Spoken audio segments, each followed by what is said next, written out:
And we can crack on with the questions, yeah? Of course. I've gone green and gone to the side. It's cool, whatever. Okay, let's go for it.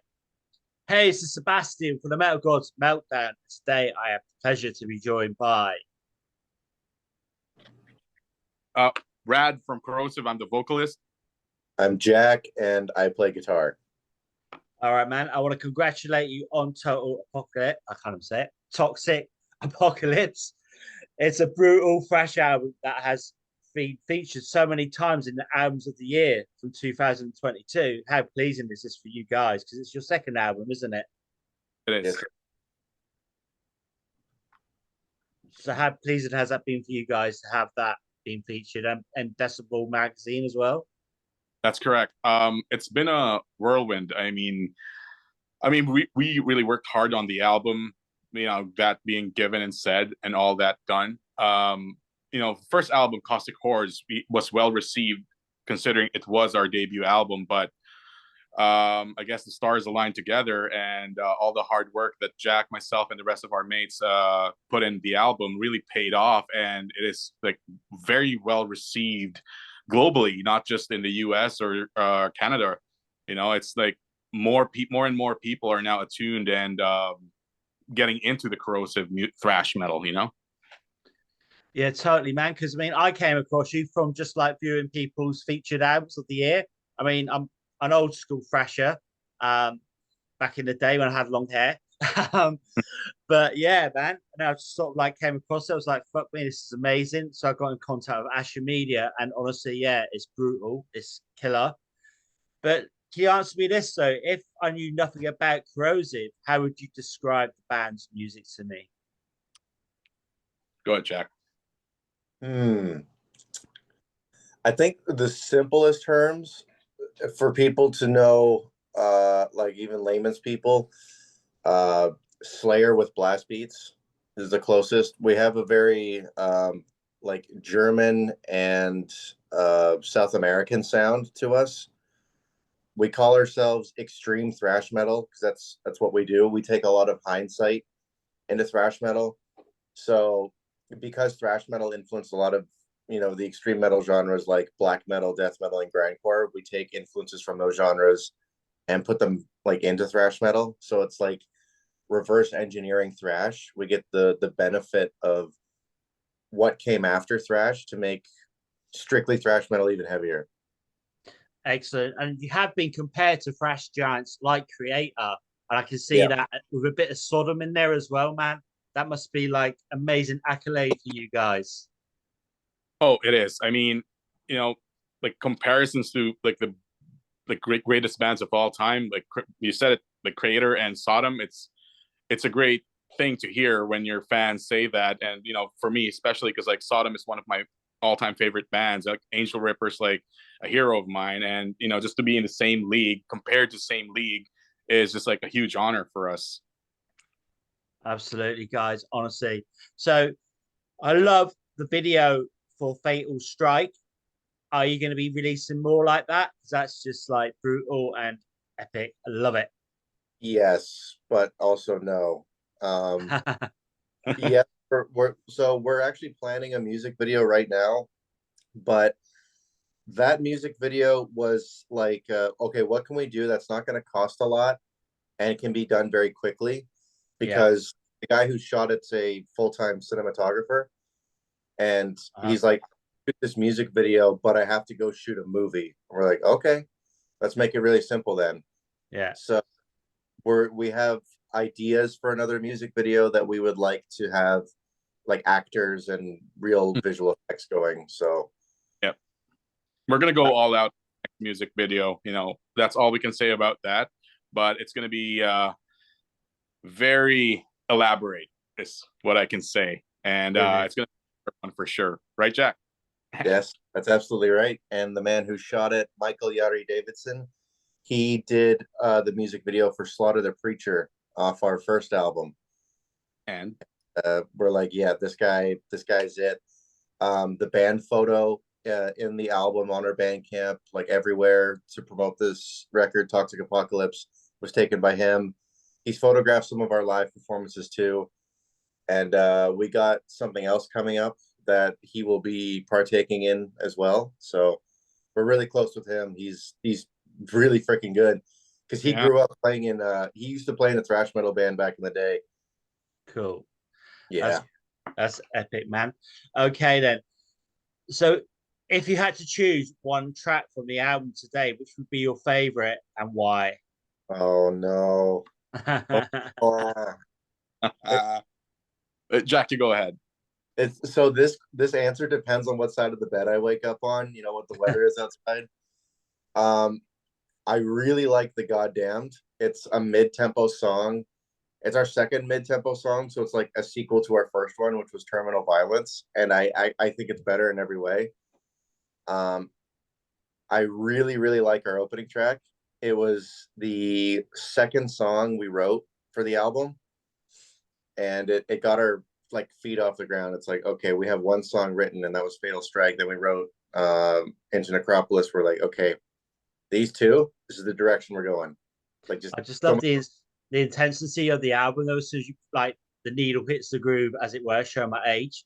It's like fucking full on brutal. I love that. I love that. The fact that it's just so in your face. It's brilliant. Thank you. So we wanted the opening track to be like a direct slap in the face. And it is. speaking of needle in the groove, we are getting vinyl for both albums done. Right. That was going to be one of my next questions actually as well. Yeah, because like thrash metal or heavy metal as a whole, really, it belongs on vinyl, doesn't it? I think so, because you can like look at the artwork and like absorb yourself into it while listening to the music.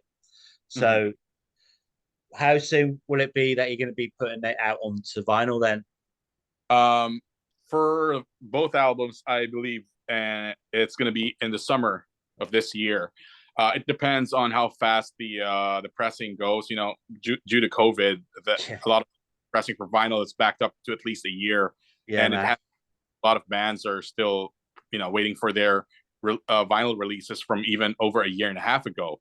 So we're just taking our time, but the label CDN Records has told us that we are on queue and it'll come out and sometime soon, and we are on schedule, so there's no delay. So we're happy about that. That's amazing. So go on about the artwork then. Do you have that framed at home? Because that's just killer. And on the vinyl, you're thinking of like having like an insert, like a poster. That'd be cool. Oh boy. Well, the vinyl deal, we're like half paying for it. So like a fold out 4-way insert would be expensive. Yeah.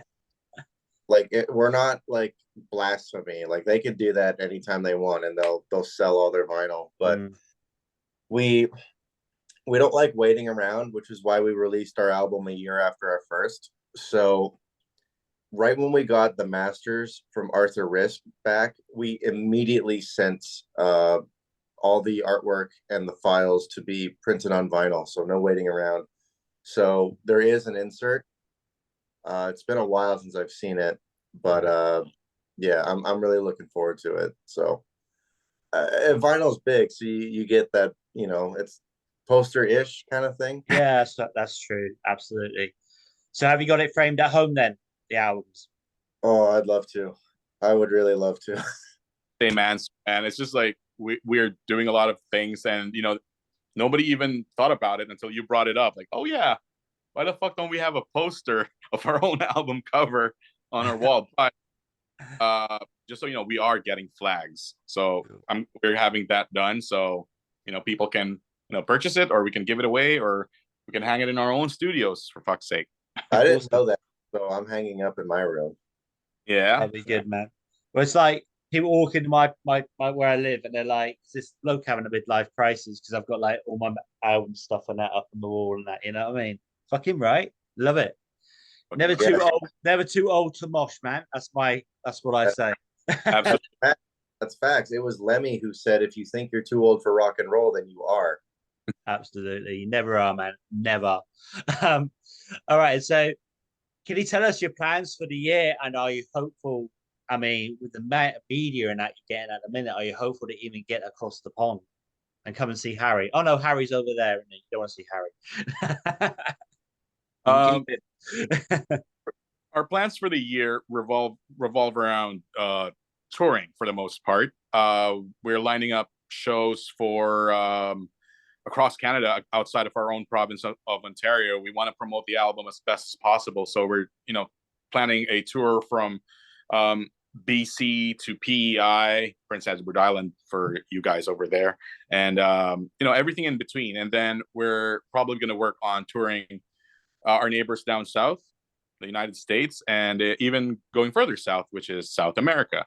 Yeah. And after that, we'll see what happens. Maybe we go to places like, I don't know, maybe Japan, Denmark, a lot of stuff in the works. And we're just, biding our time, making sure that we got everything covered. I can imagine in South America, that'd be just rabid. I mean, over there, they love thrash, don't they? Absolutely. Oh, yeah. Oh, yeah. One of our label mates, they're down in Costa Rica. They're called Howler. They're also under CDN Records. They're an amazing band. They have that old school vibe to them, and they're just like brutal thrash too, And we were chatting with each other. It's like, hey man, you guys come down here, and I said, well, why don't you get the fuck over here then? And so we're like talking to each other. Maybe we're gonna go over there for a show. They're gonna come over here. Yeah, a lot of stuff in the works, man. There's like South Americans are so crazy about thrash. It's unbelievable. it is like absolutely, man. There's an English band you've probably heard of them called Onslaught. When of course. Yeah, of course you've heard of them. When they play, it's like rabid, man. They're absolutely amazing. Still going. They're even older than me. Right. So, what first got you into thrash metal? Can you remember the first band? Metallica, like probably most people. I was like, Yeah. I think I was like 9 years old, and I'm like, the first song I heard was One. It wasn't Enter Sandman, so I'm like, oh, the ending section is pretty cool and it gets fast. I want more of that. And then I listened to Injustice for All, and then I also heard Slayer. Like, okay, so the metal can get pretty heavy, and I quite like Slayer. And then I don't know, I was like 16. I did nothing but a thrash metal phase. It was just constant Sodom, Creator, like all the Teutonic, all the South American bands, underground shit like Sarcophago and Volcano,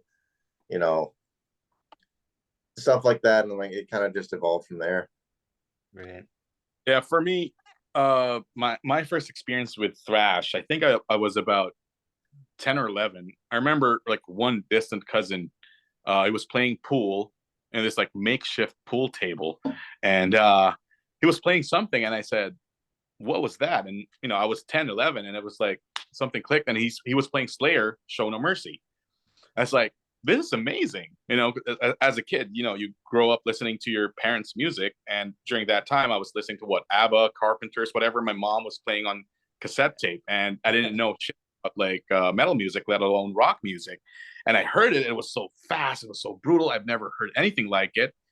And from then on I started like looking into more thrash. I didn't even know it was called thrash, right? So I was like, player, and then what sounds like this? So I would go to a record store, and they gave me Metallica, and they didn't even give me like Metallica old. They gave me Metallica Load. So I was like, oh shit, this is the heaviest thing I ever heard.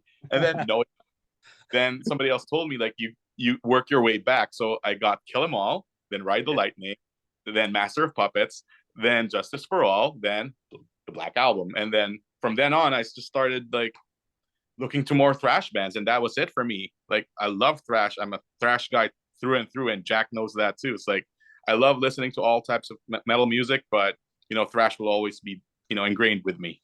Yeah, totally. So you mentioned Metallica. Are you looking forward to their new album, or are you not bothered? As soon as you mentioned Load, I was going to try and stop myself, but yeah. I mean, I think their new song, at least to me, it sounds like a weird hybrid between Kill 'Em All era Metallica and Load era Metallica. Like, I don't know. People who hold their breath for them to go back to their 80s sound, why? Yeah, exactly. They can. James won't get his voice back, but if they played more like diminished and Locrian riffs instead of just strictly minor scale, they would maybe win some of their fans back. I mean, at least Slayer tried to get the Rain and Blood spark like up until the very but I couldn't agree more. I think what they do is cool. Like the fact that they're doing a weekend tour and playing two shows with different set lists is really Yeah. cool. I think a band covering more ground in their discography is nice. Mm. Yeah, they're doing that at Download. It's going to be amazing. That's going to be fantastic. Two different sets, 2 nights. Yeah, can't complain really. All right. So the next one then, is there a particular thrash song written by someone else that you wish you had written? At Dawn They Sleep by Slayer. Cool. I I love Hell Awaits. It's one of the most evil, brutal albums ever made, considering the year it came out in. Mm. Considering like the Satanic Panic was just kind of starting, and imagine being like some 40-year-old mom hearing your teenage son listening to that. Like that's got to scare you. Yeah. So that like it couldn't really get much heavier than that in '85. No. I mean, other than Possessed, Seven Churches, but what an opening harmony. Wow, what an evil riff. Like, yeah, that's my choice. Well, for me, I think I answered the same question like a couple of weeks back. Somebody asked me the same question, if what song I wish I had written, and I immediately gave the answer. It was like Napalm in the Morning. Remember, Jack? I said the same thing, Napalm in the Morning, and because like that song, I don't know, it just did something to me when I first heard it, and shit, I wish I had written this song. It's like one of those songs that, I know everybody loves Agent Orange, right? I mean, it's like, yeah, absolutely. Orange, it's like a fucking poster killer song and blah blah blah blah blah. Yeah, But my favorite, like Napalm in the Morning, and that's the reason why we also cover that song, because like the guys know that I love that song. Cool. I wish I had, but covering it's the next best thing. Brilliant. Okay then. So if you could go on a dream tour with 3 bands, who would they be? I think would give that one. I think tours should have a theme. So I'll go first, man. The dream for me is obviously going with Sodom Creator, and whoever gives a fuck who the next one is. I mean, me like Sodom Creator, man. That's all you need. Fine, that's a good set. Yeah, man. So that would be like a Teutonic theme. Like we do have that sound. Yeah, but definitely. A new Canadian thrash band, which is us, and then 2 classics. It would be Exciter and Razor. Cool. Oh, fuck. That's a theme, right? They're Ontario bands. Yeah. And 2 are old school, and then you get the new opening one. So that's about theme, Cool. So can you complete the sentence for me? Everybody needs Korrosive in their lives because everybody needs brutal thrash, man. fucking do, yeah. Totally.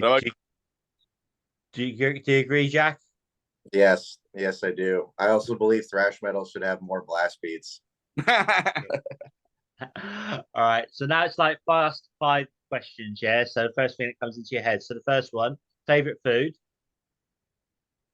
Lobster. Fuck, I can't even. Fried chicken. Yeah. Damn, yeah, I love fried chicken too. Okay. Favorite band? Sodom. Fire, man. Acid Bath, probably. Okay. I love them. They're great. Favorite singer? Favorite singer? Oh, I'll go with Chuck Billy. Yeah. Cool. Brilliant. Maybe, honestly, Freddie Mercury. Who can talk? The calm. You're right. Okay. Favorite album? For me, it's Kill 'Em All. Yeah. Cool. I think the debut Mr. Bungle album. All right. That's a different one. Yeah. Okay. That's cool. All right, man. So the next one is 5 questions again, but that's a bit different. Maple syrup or beer? Maple syrup. Yeah. For me, maple syrup or beer, bro? Do I want to get drunk or do I want one of my pancakes? That's the question, right? I know you love your fucking pancakes, bro. I'm gonna go with maple syrup because beer is not very effective to me. Exactly. I prefer a shot of whiskey, if I'm honest. Okay. Are you saints or sinners? We play thrash metal. What do we look like? Hey, quite saint, you know. He might be a saint. He might be. Yeah, the patron saint of thrash metal, bro. Yeah, absolutely. Okay. Festival or small intimate gig? Really depends who's playing. I loved Heavy Montreal, and I got to see Carcass and Suffocation and Napalm Death. That was fun, but I also love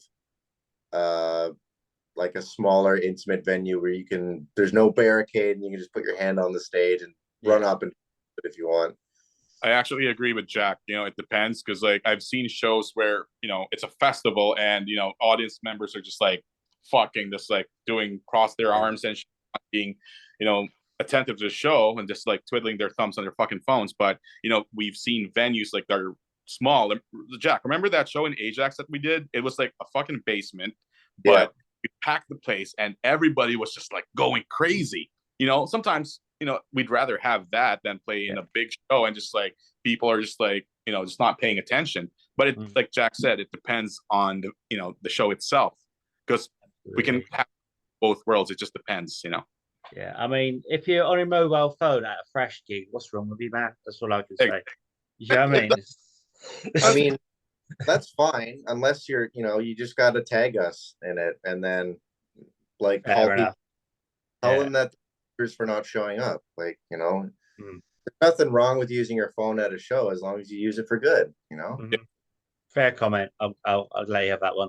All right, and so next one is bear or moose. Bear or moose. Well, we're Canadian, so it's obviously moose. That one.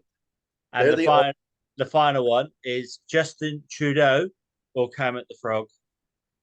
Kermit the Frog, man. A shotgun to the head. I don't like hearing either of them speak. You don't like Kermit? What's wrong with you, man? Didn't you grow up on the street or something? Yeah, man. He could tell you the stories about Miss Piggy, man. It's got to be hot. I don't want to hear domestic abuse from Miss Piggy. I saw that meme. I just saw that. Yeah. Absolutely, mate.